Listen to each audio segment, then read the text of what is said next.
Assalamualaikum warahmatullahi wabarakatuh. Selamat sore semuanya. Perkenalkan, saya Yuda Prisotya Saputra, mahasiswa Teknik Elektro, S1 Teknik Elektro. Baiklah, di sini saya akan menjelaskan cara pemasangan atau merakit PC dan juga instalasi OS. Yang pertama, cara merakit PC. Langkah pertama, kita harus menyiapkan alat dan bahan seperti obeng plus, obeng minus, scrub atau baut, thermal pass, hard disk, RAM, prosesor, heatsink. Heatsink itu kipas pendingin, motherboard, power supply unit atau PSU, buku manual, dan juga kursi dan meja. Nah, setelah terkumpul alat dan bahannya, kita lanjut ke langkah kedua, langkah berikutnya. Langkah berikutnya yaitu sebelum merakit PC, kita harus mencuci tangan agar terhindar dari keringat dan juga kotoran yang dapat menyebabkan karat pada komponennya. Nah, selanjutnya langkah ketiga, kita membuka casing dengan melepaskan keempat bautnya. Selanjutnya, langkah keempat, pasanglah PSU atau power unit supply pada tempat yang telah disediakan. Langkah kelima, setelah memasang PSU, barulah kita bisa memasang motherboard ke tempat yang sudah disediakan dengan mengencangkan bautnya. Langkah keenam, barulah kita bisa memasang prosesor. Nah, dengan catatan, sebelum memasang prosesor, kita harus perhatikan tuas pengaitnya. Tuas pengait sebelumnya harus dibuka agar nanti bisa memasang prosesor. Jika sudah sesuai, barulah kita bisa pasang prosesor dengan memegang bagian pinggirnya agar tidak terkena. Kemudian posisikan dengan soket prosesor. Pastikan sudut yang bertanda segitiga berada di dekat pengait. Lalu tancapkan chip prosesor pada soket. Pastikan menancap dengan rapi dan semuanya. Barulah kita bisa lanjut ke langkah selanjutnya, yaitu langkah ketujuh. Setelah chip prosesor masuk, barulah turunkan kembali pengaitnya dengan menekan ke bawah. Lanjut, langkah berikutnya yaitu mengoleskan sedikit thermal paste. Jangan terlalu banyak, ini tidak bagus. Setelah mengoleskan thermal paste, barulah kita bisa memasang heatsink atau kipas pendingin dengan menekannya, namun jangan terlalu kuat. Dengan begitu, barulah kita bisa mengunci kipas pendinginnya dengan menekan pengait yang tersedia. Biasanya ada 2 pengait yang tersedia. Nah, setelah itu barulah kita bisa lanjut ke memasang kabel power untuk kipas ke motherboard. Biasanya berada di sebelah soket prosesor, ditandai dengan tulisan CPU fan. Nah, berikutnya memasang RAM. Setiap jenis PC pasti juga RAM-nya berbeda.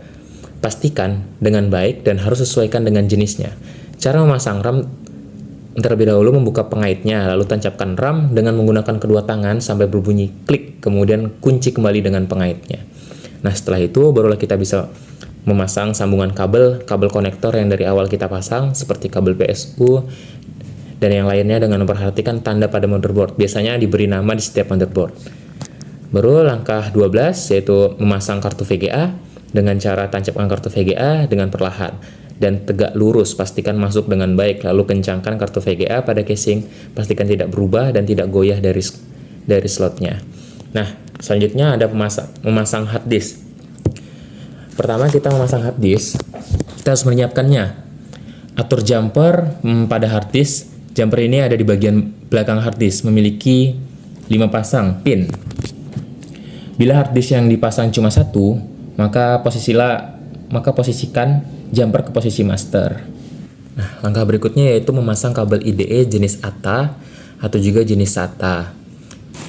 Pemasangan cukup mudah. Agar pemasangan tepat, bagian yang berlubang dari ujung kabel harus ditempatkan ke bagian port yang tidak ada pinnya.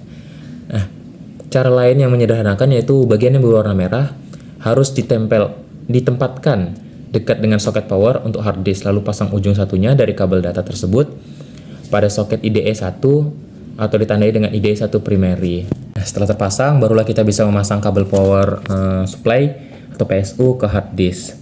Port kabel power ini punya 4 pin berukuran besar. Pasang dengan pas hingga seluruh ujung konektornya mentok. Setelah itu, pasang hard disk pada drive by yang berukuran 3,5 inci.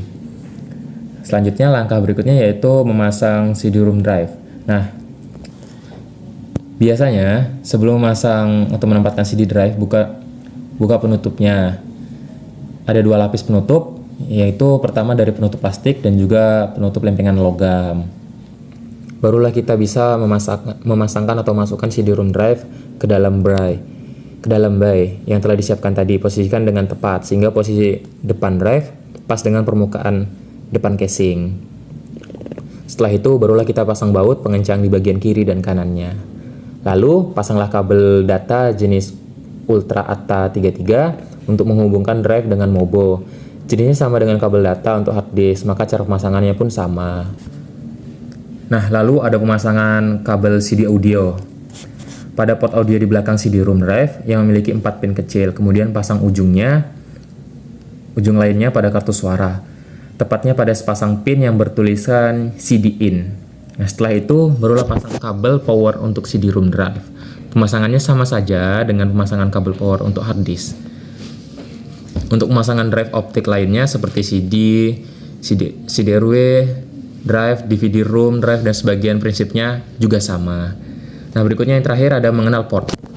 Yang pertama, colokan mouse, baru colokan keyboard, colokan USB, port COM, port paralel atau LPT1, ada colokan VGA, port MIDI, audio out, baru ada audio in, line in, audio in, warna biru. Nah, itulah pemasangan atau perakitan PC yang bisa saya sampaikan.